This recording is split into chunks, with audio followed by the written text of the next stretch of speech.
안녕하십니까? 이승우 변호사의 리터치입니다. 오늘은 문재인 정부의 뉴딜 정책 발언에 대해서 설명을 드려보도록 하겠습니다. 문재인 대통령은 루즈벨트로부터 배우겠다라는 형태의 발언을 하셨고, 문재인 정부의 뉴딜 정책을 추진하겠다라고 공언했습니다.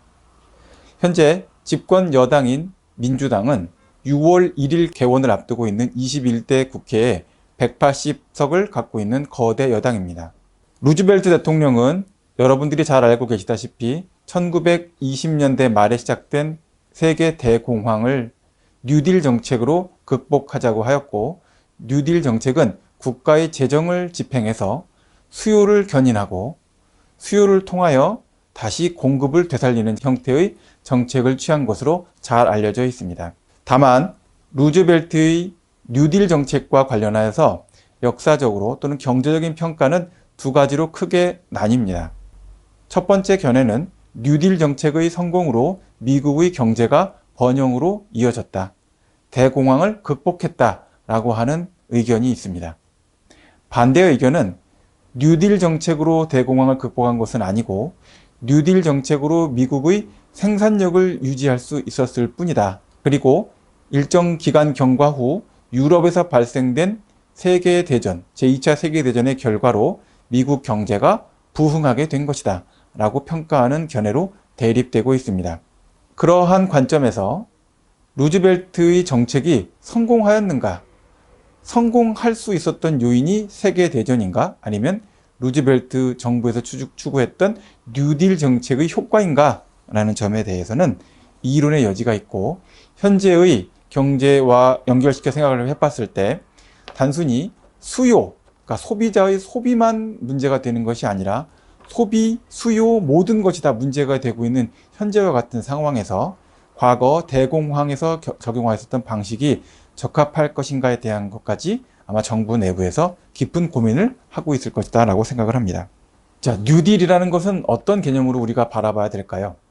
법 제도상으로 바라보게 된다면 뉴딜이라는 것은 새롭게 판을 깐다라는 의미로 보면 되겠습니다. 결국 지금까지 우리가 당연하다고 생각해왔던 룰들, 당연하다고 생각했던 법제도, 사회제도, 금융제도 또는 여러 가지 복지제도, 기타 계약관계를 포함한 여러 문제들, 재정집행의 관행 등등에 대해서 급변의 가능성이 존재할 수 있다는 표현으로 해석할 수 있겠습니다.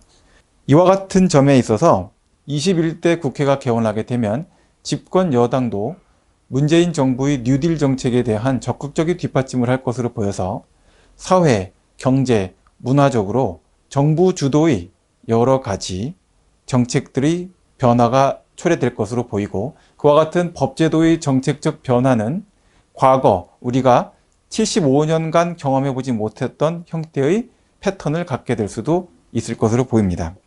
결국 각 기업의 입장에서는 현재의 매출 추이와 관련된 문제뿐만 아니라 정부 정책의 변화, 정부의 법 개정에 대한 의지, 법 개정 방향, 법의 수용성에 대한 부분을 적극적으로 고려하여서 기업의 정책적 대응 역량을 키우는 쪽으로 많은 신경을 써야 할 상황에 놓이게 되었습니다.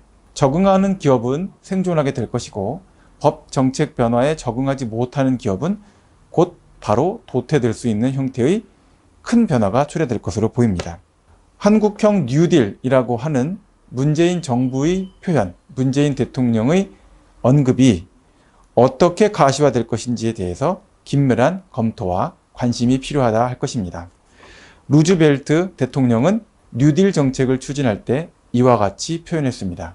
뉴딜 정책을 통하여 사회 지원의 새로운 기초를 만들 수 있었다. 이와 같은 얘기는 사회의 근본 기초 제도 자체가 급격한 변화, 새로운 제도의 탄생을 고려했다는 것을 여실히 보여주고 있습니다. 감사합니다.